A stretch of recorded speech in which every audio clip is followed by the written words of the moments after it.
Okay, so week one of no-gi butterfly guard.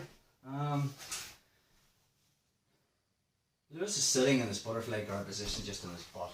Okay, just pull a little bit there. I'm on my knees again. Your partner's either going to be on their knees, combat base, or standing. We'll address just probably knees first. So again, it's kind of a different a guard that's played differently from other guards. Is because it's on your knees there, Lewis. If I was playing like a closed guard, my legs are in front of my hands. If I'm playing like a collar and sleeve guard, like this, again my feet and legs are in front of my hands. But when you're playing butterfly guard, just sit in your butt again there. Go forward a wee bit. If Lewis is playing butterfly guard and like other guards, his feet are in front of his hands. Okay, my goal mainly from passing is to get him flat on his back, because when he's seated up like this, he has mobility. So how would I get him flat on his back? I can pick up his feet, push him down. I can push on his shoulders to get him down. So how am I able to do this? Because his feet, okay, are the first part of his body that I'm in contact with.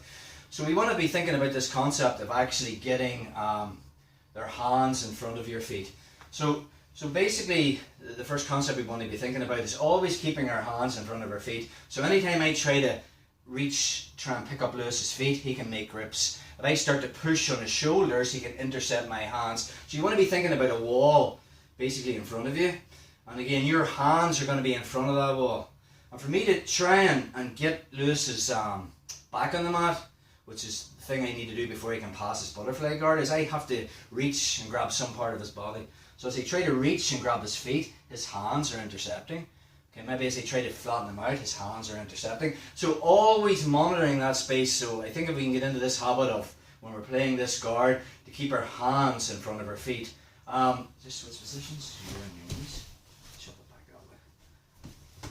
So again, if I'm here and Lewis wants to pass, he just grab my ankles and put me flat on my back. Yep. Or push on my shoulders. And we see this a lot in butterfly guard, and then you stop actually playing it. So we want to think about more about withdrawing my feet, and my hands are actually in front of my feet. So if Lewis tries to actually grab my feet, I can intercept, keep going.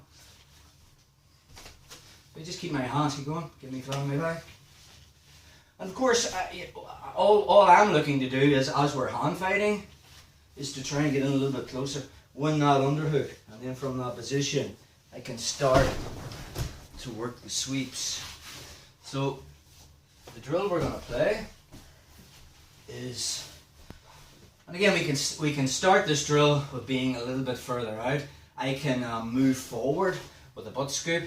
Obviously, the ranges I'm going to try and play when we're playing butterfly guard is, if I'm sort of the furthest range and as Lewis tries to stop me, I can make grips on his wrist. A little bit closer, I'll probably be more on his elbow.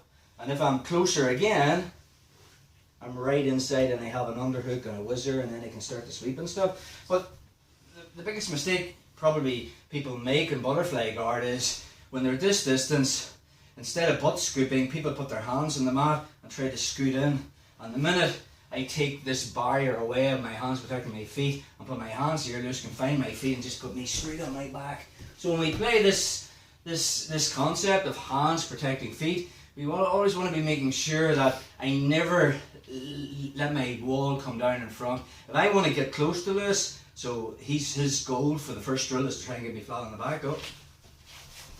So then butt scooping in, and eventually I'll get into my position where I can sweep. So that hands on feet concept is very important.